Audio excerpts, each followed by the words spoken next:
Tonight on Grady News Source, state legislators finish up crossover day under the Gold Dome. We have the latest on big bills passing chambers. Also, pro-life supporters come to campus and students react. Later, get the news on Ukraine and how it's affecting the economy. From the University of Georgia, a student production from the Grady College of Journalism. This is Grady News Source. Good evening. An abortion rally is shaking up the UGA campus. We have the latest. I'm Gitu Vailor. And I'm Allie Lockoff. The ongoing national debate of abortions has made its way to the campus of the University of Georgia. Reporter Chrissy Robinson has a live update on the demonstration. An uproar has erupted today on the campus of UGA as pro-life demonstrators have set up a rather large structure depicting graphic images of aborted fetuses. Justice for All representative says we are an educational organization that wants to create dialogue about abortion to ask the question, is the unborn a human being? I believe that the pictures aren't necessarily themselves offensive, but what is taking place in the pictures, the content, is what is offensive. So, if that was a human being, it makes sense that it would be something difficult to see. Let's go to reporter Josh Hart, who has the students' response to the demonstration, which has been the topic of national debate. Something is turning heads, causing people to stare, and creating debate. Not, but no, the point of it. Today was not a normal day for anyone walking through Tate Plaza. It was like a little crushed baby, it looked like, all bloody, and this thing has to be like 20 foot tall. An anti-abortion student group invited Justice for All, a pro-life organization, on campus today. They say the goal of today is to start some discussion. Conversation is key. Being able to dialogue with people one-on-one is an opportunity where that's where you really get to know someone. That's where you get to know someone's heart. Both parties get to see where the other person is coming from. Though putting up 19-foot tall billboard signs may be an effective way to start conversation, some find it offensive. Just disgust. And it makes me really sad. We're all just students here who feel like this is wrong and we need to give people more information and just be a support for other people. But Rebecca Hoschke thinks it's worth it to start a conversation and get people thinking. Are the pictures offensive, or is what's happening in them offensive? Justice for All representatives say that they will be back tomorrow morning to continue their demonstration, despite the negative response. I'm Chrissy Robinson with Grady News Source. Back to you in the studio. Legislators are scrambling to meet a key deadline which decides whether bills remain active or not. Known as Crossover Day, bills must pass either the House or the Senate to remain active for the last 10 days of the session and marks the 30th day of a 40-day session. Many major bills have already cleared this hurdle, but a number of others, including medical marijuana, must be dealt with by the end of Monday. Senate Bill 98, which removes funding for certain abortions under some insurance plans, just passed on a party line 35 to 18 vote. It now goes to the State House for consideration. Medical marijuana is on its way to legalization in Georgia. A bill passed the Georgia House today that would legalize a certain type of marijuana that would be used to treat some seizure disorders. The particular strain of marijuana is known as Charlotte's Web, and it does not cause the taker to get high. The bill has bipartisan support and passed in the House 171 to 4. The bill now goes to the Senate. The race for mayor officially begins. The Athens Board of Elections opened its doors this morning, and the Mayor Dennison was the first one knocking. She is the incumbent and also the first to officially qualify for this year's election. This is only the beginning, as the Board of Elections expects many more candidates to qualify throughout the week. Reporter Devin Mullis has the latest.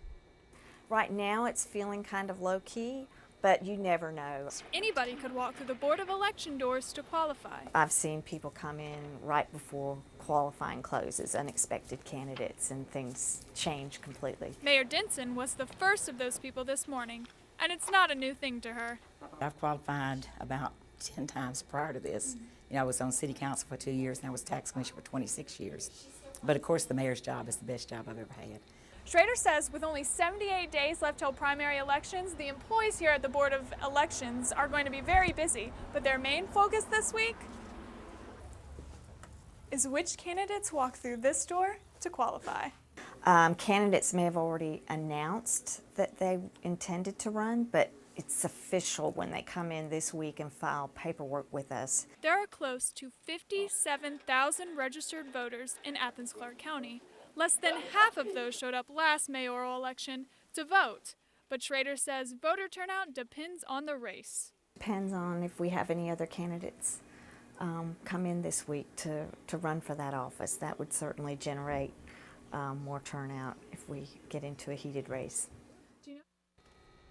Governor Deal announced this morning that Georgia will join a national initiative to better prepare teachers to teach certain subjects. The Woodrow Wilson Teaching Fellowship Program aims to improve teachers' abilities to teach subjects in the fields of science, technology, engineering, and math. 5 state universities have been chosen as launch sites for the program, including Columbus State, Georgia State, Kennesaw State, Mercer, and Piedmont College. Each of the schools will develop a master's program and offer the program's fellows a year-long training session at local schools. Each school participating will enroll 12 fellows per year over a 3-year period. The national program started in 2009 in Indiana and has grown to include schools across the country.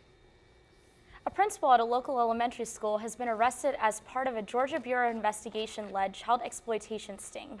Mount Carmel Elementary School Principal Dr. John McGill of Villarica was arrested for electronic possession of child pornography in violation of the Child Exploitation Prevention Act. According to reports, McGill was one of several men across the state who responded to an internet ad that sought an older man to meet with a teen girl with the intent to have sex with her. The men, after having online conversation, then actually traveled to meet the girl. The arrest was part of a sting operation, Broken Heart. A suspended Athens doctor has been found guilty on 2 felony counts of making a false statement to police. Mark Adams was arrested more than 3 years ago on a patient's complaint that she had been raped by the doctor in his office. The 52-year-old urologist was charged on rape and sexual battery based on his patient's allegations in 2010. Adams allegedly performed vaginal examinations while the patient was sedated and personally drove the woman to pharmacies to fill prescriptions. The lawsuit contended that the care provided was highly unorthodox. The lawsuit was dismissed in October by the former patient. Coming up, how the potential for major conflict in Ukraine is already affecting U.S. foreign policy and the economy. Stay tuned for the latest on a controversial Florida death row case on its way to the Supreme Court. Later on, we have sports info on big wins from current and former Bulldogs.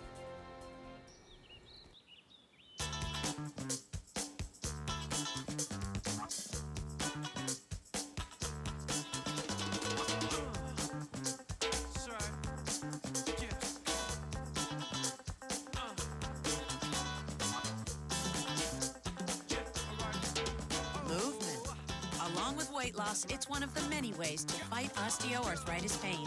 For more information on managing pain, go to fightarthritispain.org.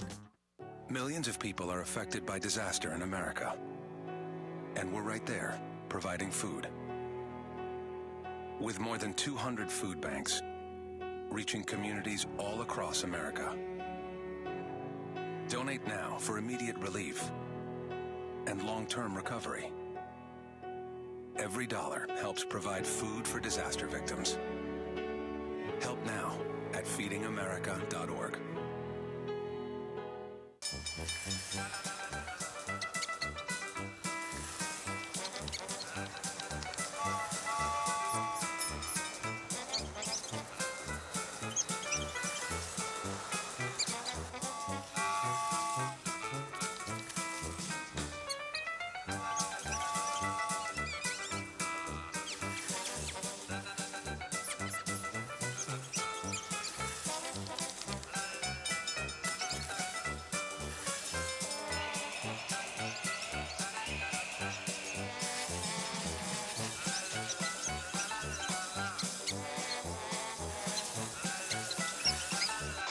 Will spend 15 minutes watching online videos like this one. Brushing for 2 minutes now can save your child from severe tooth pain later. 2 minutes, twice a day. They have the time. In national and international news, 12 more trucks filled with Russian troops crossed into Ukraine today. Russia consolidated their hold on the Ukrainian peninsula of Crimea, pushing diplomats to find a way to stop the crisis from getting worse. The UN Security Council held an emergency meeting where they asked Russia to withdraw troops and for a mediation. In a letter from ousted Ukrainian President Viktor Yanukovych, He described Ukraine as on the brink of civil war and stated that he could call on the president of Russia, Mr. Putin, asking him to use the armed forces of the Russian Federation to establish legitimacy, peace, law, in order, stability, and defending the people of Ukraine. A U.S. ambassador said, Russian military action, not human rights protection mission. It is a violation of international law. President Obama called on Congress to figure out a series of economic and diplomatic steps to isolate Russia and to form an assistance package for Ukraine. The rising conflict in Kiev has affected U.S. stocks already, with major markets down at today's closing bell. The Dow Jones average dropped 150 points, NASDAQ followed suit, closing over 30 points down, and the S&P 500 also ended today down by 13 points. The Supreme Court is hearing an appeal from a death row inmate who claims to be mentally disabled. Inmate Freddie Lee Hall is saying that he is protected from execution because he is considered mentally disabled. In Florida, an IQ test score higher than 70 means an inmate is not mentally disabled, and Hall has scored above that on most of his IQ tests since 1968. However, the evidence shows that he is mentally ill. Hall was sentenced to death for the rape and murder of a pregnant woman in Florida.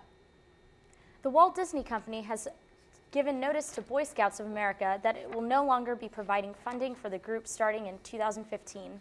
This comes after the BSA made changes in its policy, banning gay leaders. Disney does not directly fund the national or local organization, but provides small grants to local troops and PACs. The BSA voted last year to allow gay youths to join, but maintains its ban on gay scout leaders. Coming up, find out which former UGA golfer comes out on top in this weekend's Honda Classic. We have information on the Oscar Pistorius trial. Stay tuned. And later, learn about how the last night's Oscars made history. So, I got this new family, and I don't know what it is about this one, but she can't seem to put down that toy all day long. Tap, tap, tap, tap. Oh, and she even talks to it. She talks to that more than she talks to him. What's up, bro? Nice shirt. Who's she talking to? Her mom? She talks to her mom a lot.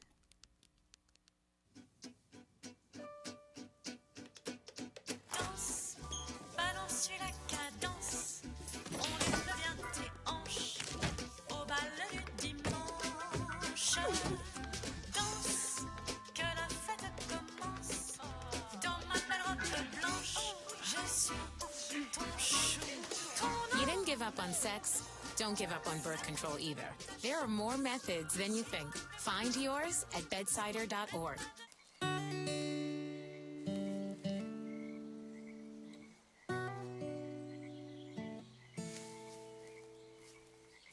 When you're out there, there's no telling what you'll find. I see it, I see it! Oh, look at you.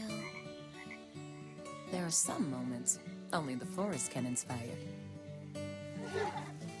Find yours at discovertheforest.org. I don't know what's happening. Start a new chat. What did I do? Okay. Wow. That is so weird. Hey! Hi! Oh my gosh. Hi! God, I don't even know what to say right now. I'm so nervous. Gia, you're so big. Come closer to the camera. Wait, now you're in my face. That was so good. Words. Tell us what's going on the golf course. Well, Gitu, former UGA golfer Russell Henley sweat out a four-man playoff on Sunday to take home the victory at the PGA Honda Classic. After being behind early on, Henley took advantage of a few final holes after leader Rory McIlroy double bogeyed and bogeyed the 16th and 17th hole. Henley became the fifth Bulldog alum to win this season, joining the likes of Bubba Watson and Kevin Kisner, among others. The victory will give Henley a shot at to play at the Masters tournament next month. In other Bulldogs news, the Bats came to life this weekend as the UGA baseball team swept Binghamton in 3 straight games. The Dogs got off to a slow start in Friday night's game, but rallied back to win in extra innings 4-3. They took Saturday's game 6-2 and Sunday's game 9-2 to round out the weekend. The Bulldogs will look to get back to 500 against rival Georgia Tech tomorrow at Foley Field. This will be the first of 3 meetings this season between the two teams. The UGA Dim Dogs also came out as winners this weekend against Arkansas on Alumni Day Saturday. The team took the meet by nearly 2 full points. The 6 competitors at the events all received a score of 9.9 or higher.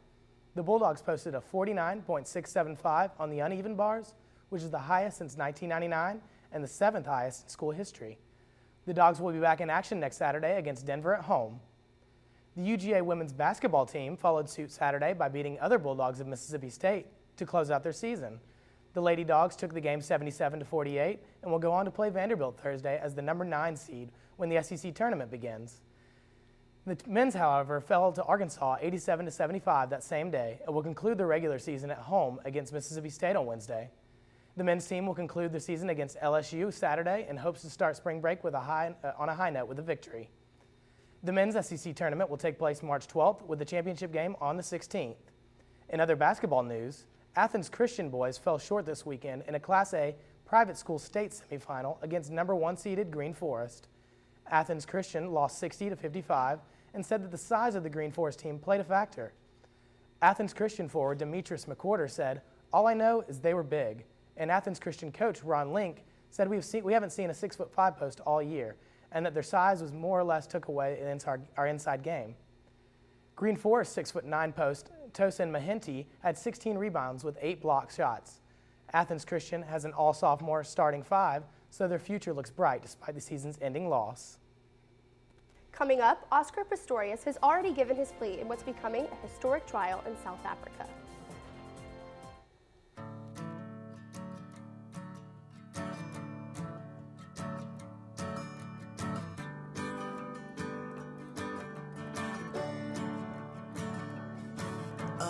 Listen now, can you hear the bluebirds? Oh, look up now, can you feel the sun? Whoa, whoa,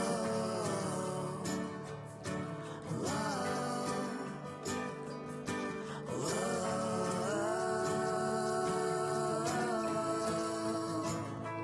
can you feel the sun?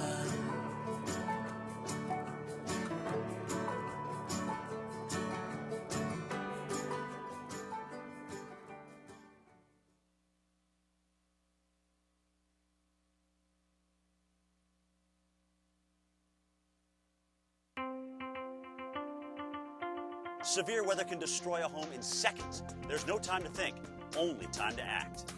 Have a kit so you're ready for any emergency. Develop a plan for what you and your family will do before disaster strikes, and stay informed during severe weather any way you can. It can be the difference between losing your possessions and losing your life. Just ask the owners of this house.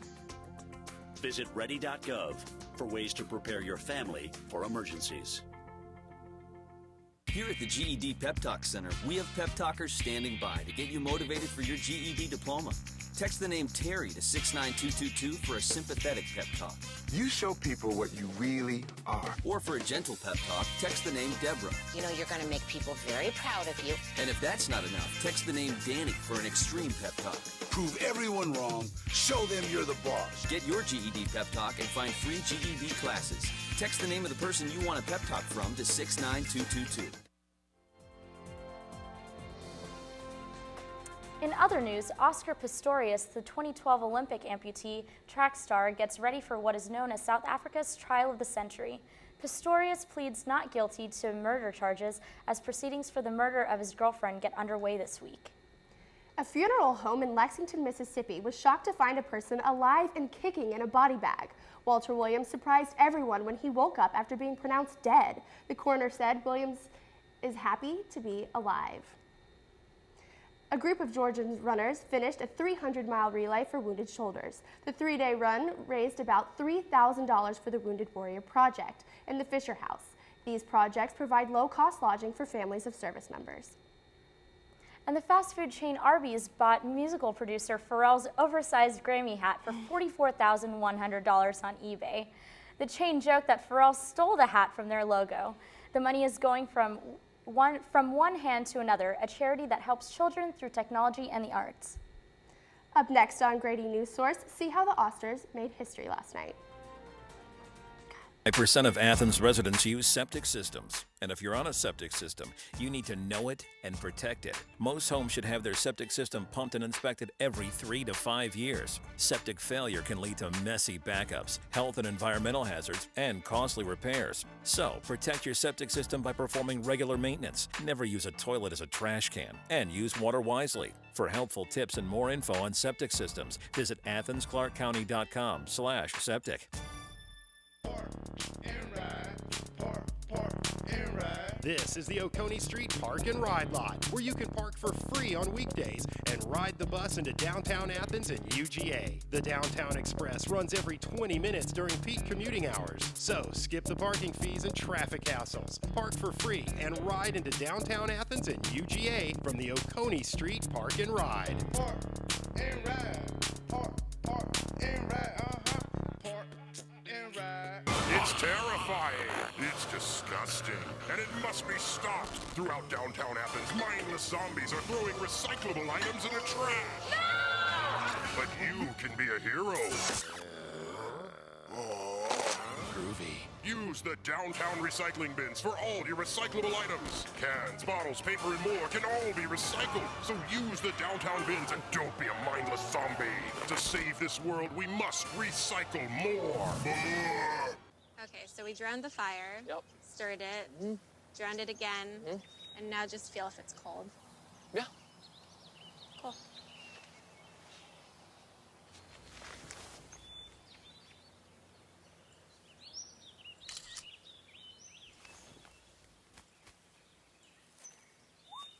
Smokey just gave me a bear hug.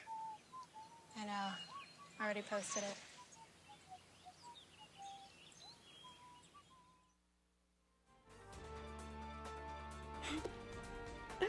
A popular local coffee joint is moving up, literally, up the street to a new location, but not by choice. Reporter Leslie Holler tells us how this move could be better for the Jittery Joe's roasting facility. Charlie Mustard is hard at work roasting another batch of coffee beans for Jittery Joe's. He's been doing this job since 1994. It all started when Mustard was a student at UGA, studying at the very first Jittery Joe store, when he overheard the owners talking about needing a new roaster. So I went back the next day and said, hey, if you give me all the cups of coffee I can drink while I write my thesis, I'll roast y'all's coffee, you know, because it was only for that one shop, so it's not very much work. The rest is history. Mustard has been working at Jittery Joe's roasting facility throughout every one of its moves. Now the roasting facility has moved once again to a new location on Barber Street. But this time, the move wasn't a choice. The company was forced to relocate after the now scrapped Sea Lake development plan was scheduled to build on its old downtown location. When we signed a lease over here and started cleaning this place up, then the development firm decided they weren't going to do the development, so we moved anyway because we had already signed up over here, but this is a lot better situation. The new building, and it's a great space, and we're really glad to be on Barber Street and in this neighborhood now. The new location isn't only bigger. Mustard says they can now roast up to 3,500 pounds of coffee beans a week. That's 7 times more than before. So it seems that even though the move wasn't their choice, it really has been for the best. For Grady News Source, I'm Leslie Holler. 12 Years a Slave and Gravity swept the Oscars in a historic night on Sunday. 12 Years a Slave marks the first time a film directed by a black filmmaker has won Best Picture. The star of the movie, Lupita Nyong'o, won Best Supporting Actress. The 3D space marvel Gravity triumphed as the night's top award winner, including 7 Oscars, including Best Director for Alfonso Cuarón. Cuarón was the category's first Latino winner. During the night, Oscar host Ellen DeGeneres gathered stars to snap a celebrity selfie, which was posted to Twitter. In less than an hour, DeGeneres beat President Obama's previous record for most retweets. The picture currently has 2.9 million retweets and counting. Spring break can officially be seen on the 10-day forecast. Those of you making the trip to Key West will see temperatures in the upper 70s, while those in Cancun will see temperatures in the 80s. If you're looking at Destin for your spring break destination, pack an umbrella and some warmer clothes, as it looks like there will be rain and temperatures around 65 in the forecast. If you're staying in Athens, temperatures will stay in the mid-60s. I definitely can't wait for spring break, can you? I can't wait to get my tan on. Thanks for watching. Have a great night. Good night.